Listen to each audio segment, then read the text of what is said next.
Hello અને નમસ્કાર મિત્રો, કેમ છો બધા? મજામાં ને? મિત્રો, હું મહેતા ફરી એકવાર સ્વાગત કરું છું તમારું તમારી પોતાની ચેનલ પર.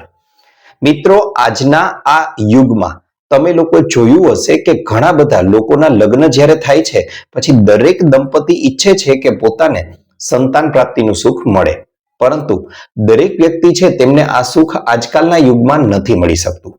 હવે આના માટે મિત્રો ઘણા બધા કારણો છે તે જવાબદાર હોઈ શકે છે, પરંતુ આજના આ વિડીયોમાં હું તમને લોકોને સૂચવવાનો છું એક એવો અક્ષીર અને સચોટ ઉપાય કે જેને તમે લોકો અજમાવશો તો તમારી સંતાન પ્રાપ્તિમાં વિલંબ થાય છે તો તેના માટે ગમે તેવું કારણ હશે ને તે સંપૂર્ણપણે દૂર થઈ જશે અને તમે લોકો પણ સંતાન પ્રાપ્તિનું સુખ મેળવી શકશો. મિત્રો, આ ઉપાય જણાવું એ પહેલા તમને લોકોને હું જણાવી દઉં કે સંતાન પ્રાપ્તિમાં વિલંબ થવા માટે કેવા કેવા કારણો જવાબદાર હોઈ શકે છે. જો આ કારણોને તમે લોકો જાણી લેશો ને તો તમને આપમેળે જ થોડો ઘણો ખ્યાલ તો આવી જશે કે આ વસ્તુ આપણે ન કરીએ તો તેનાથી પણ સંતાન પ્રાપ્તિમાં જે વિલંબ થાય છે તે ખૂબ જ સરળતાથી આપણે દૂર કરી શકીએ છીએ. કયા છે કારણો જણાવી દઉં. મિત્રો, કારણ નંબર 1 ની વાત કરવા જાઉં તો તે છે હોર્મોનલ ઇમ્બેલેન્સ, એટલે કે અંતઃસ્ત્રાવોનું અસંતુલન. જી હા મિત્રો, ઘણીવાર એવું બને છે કે આજકાલની ફાસ્ટ ફોરવર્ડિંગ લાઈફમાં લોકો છે તે ઘરના ખોરાક કરતા બહારના ખોરાકને વધારે પ્રાધાન્ય આપે છે અને તેના પરિણામ સ્વરૂપે તેમનામાં અંતઃસ્ત્રાવોનું અસંતુલન સર્જાય છે. તેનું કારણ મિત્રો મુખ્ય એ છે કે બહારનો ખોરાક છે તેમાં મુખ્યત્વે જુદા જુદા પ્રકારના કેમિકલોનો ભરપૂર માત્રામાં ઉપયોગ કરવામાં આવે છે. તેની સાથે સાથે ઘણીવાર વાસી ખોરાક હોય છે અથવા તો જંક ફૂડ હોય છે અથવા તો તમે લોકો ઠંડા પીણા છે કે આઈસ્ક્રીમ છે તેનું સેવન કરી રહ્યા છો તો તે તમારા શરીરને અંતે તો માત્ર ને માત્ર નુકસાન જ પહોંચાડી રહ્યું છે. માટે આ વસ્તુથી બચવા માટે તમારે લોકોએ હંમેશા સૌથી પહેલા તો એ ઉપાય અજમાવવાનો છે કે બને તેટલો ઘરનો તાજો બનેલો ખોરાક ખાવાનો છે. તેની સાથે સાથે લીલા પાંદડાવાળા શાકભાજી છે, આ ઉપરાંત તાજા ફળો ઋતુ અનુસારના છે અને સૂકો મેવો છે. આ બધી વસ્તુઓનું સેવન ભરપૂર માત્રામાં કરવું જોઈએ અને બને તેટલો મેક્સિમમ ઘરનો ખોરાક ખાવાનો જ આગ્રહ રાખવાનો છે. ત્યારબાદ મિત્રો બીજા કારણની વાત કરવા જાઉં તો તેમાં આવે છે ગર્ભાશય કે ફેલોપિયન ટ્યુબ સંબંધિત સમસ્યાઓ. હવે આ સમસ્યાઓને દૂર કરવા માટે તમને લોકોને આજનો હું અહીં ઉપાય સૂચવવાનો છું. આ ઉપાય એવો છે કે જે તમામ કારણો ગમે તેવી સમસ્યા હશે તેને સંપૂર્ણપણે દૂર કરી દેવા માટે સક્ષમ છે. ત્યારબાદ વાત કરવા જાઉં મિત્રો તો ત્રીજું અને મુખ્ય કારણ જે આજકાલ વધારે જવાબદાર બનતું જાય છે તે છે ઘણીવાર એવું બને છે કે નવ દંપતી છે તેમની ઉંમર થોડી વધારે જ વધી ગઈ છે અથવા તો તેમનું શરીર છે તે જેટલું હોવું જોઈએ તેનાથી તેમની વજન એટલે કે શરીરની ચરબી છે તે ખૂબ જ વધારે છે અથવા તો ઘણીવાર એવું બનશે કે શરીરની ચરબી છે તે ખૂબ જ ઓછી છે. એનો મતલબ વજન જરૂરિયાત જેટલું પણ નથી, તેના કરતા વધારે દુબળું શરીર છે.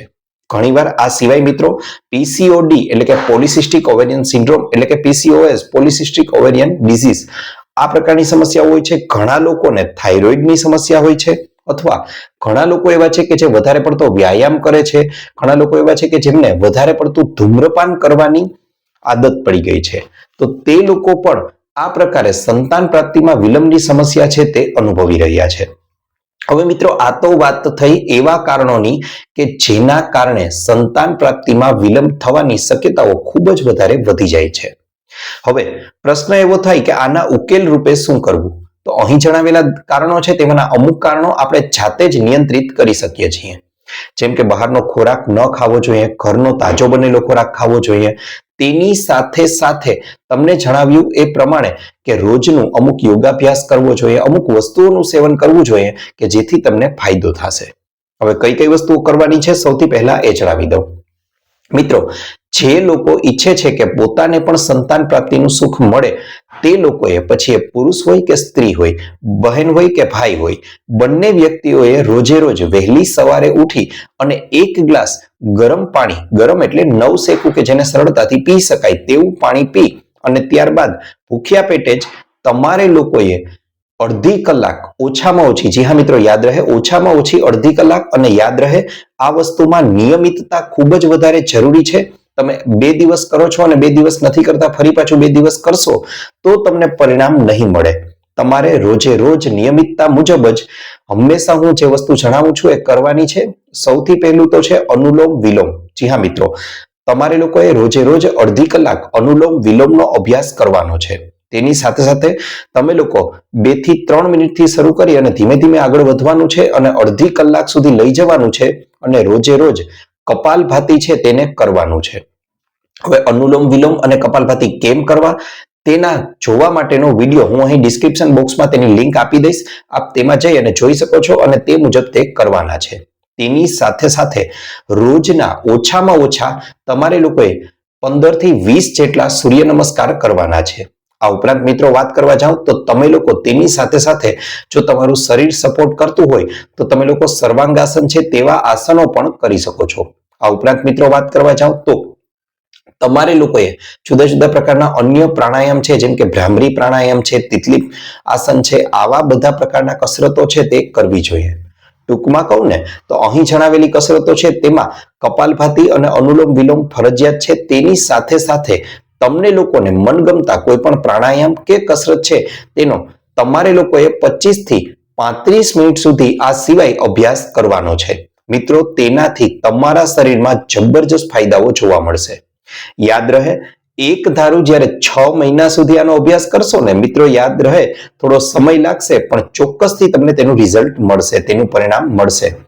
6 મહિના સુધી અભ્યાસ કરશો ને એટલે તમારા શરીરમાં પણ જબરજસ્ત ફેરફાર જોવા મળશે અને તેની સાથે સાથે તમારું જે સંતાન પ્રાપ્તિ માટે તમે જે અટકી ગયેલી વાત છે તેને પણ આગળ વધાવી શકશો.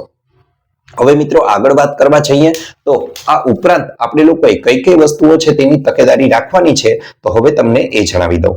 સૌથી પહેલા તો મિત્રો આની સાથે 2 એવી વસ્તુઓ છે કે જે ફરીથી તમારી જે આ સમસ્યા છે તેને દૂર કરવામાં મહત્વનો ભાગ ભજવી શકે છે તેના નામ જણાવી દઉં. સૌથી પહેલું તો છે મિત્રો શિવલિંગી બીજ. જી હા મિત્રો, ફરી એકવાર જણાવું છું, શિવલિંગી બીજ. આના પાવડરનું સેવન તમે સવારે 2-3 ગ્રામ અને રાત્રિના સમયે દૂધ સાથે 2-3 ગ્રામ કરી શકો છો. હવે આ શિવલિંગી બીજ છે તેની સાથે સાથે તમે પુત્ર જીવકનો પાવડર છે તેનું સેવન પણ કરી શકો છો. બંને વસ્તુઓને મેળવીને તેમાંથી 2 થી 3 ગ્રામ જેટલો પાવડર સવારે અને રાત્રિના સમયે દૂધ સાથે સેવન કરશો તો તે તમારા શરીર માટે કોઈ વરદાનથી કમ નહીં થાય. મિત્રો, આ જડીબુટ્ટીઓ છે ખૂબ જ કિંમતમાં સસ્તી છે અને તેના પરિણામો છે તે ખરેખર આશ્ચર્ય પમાડનારા છે.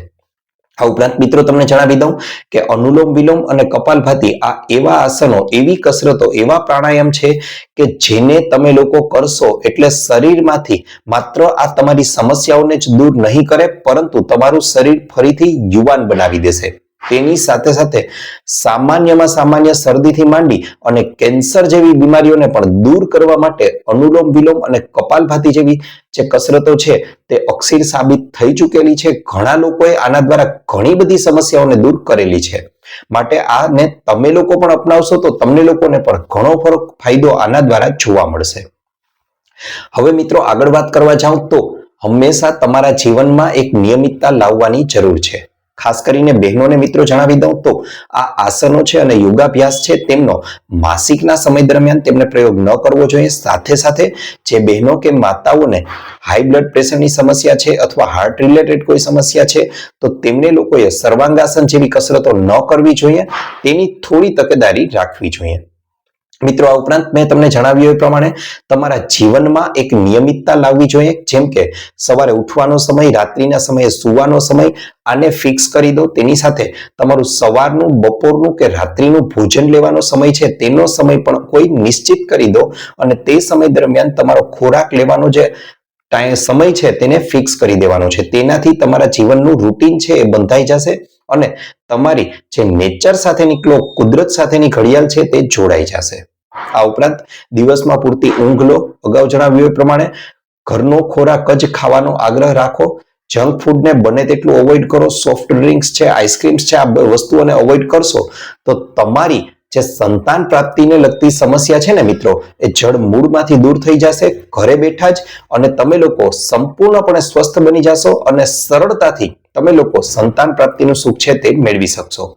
આ ઉપરાંત મિત્રો તમને એ પણ જણાવી દઉં, ખાસ કરીને માતાઓ અને બહેનોને કે જ્યારે તમારો પ્રેગ્નન્સી ટેસ્ટ પોઝિટિવ આવે ત્યારે અહીં જણાવેલા આસનો છે, અહીં જણાવેલી કસરતો છે ત્યારબાદ તેને ન કરવી જોઈએ. હા, 1-2 મહિનાઓ સુધી તમે અનુલોમ વિલોમ જેવી કસરત કરી શકો છો.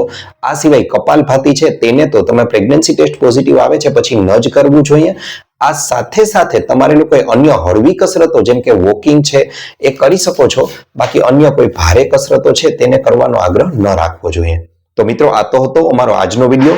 આશા રાખું છું આપને અમારો વિડીયો ગમ્યો હશે.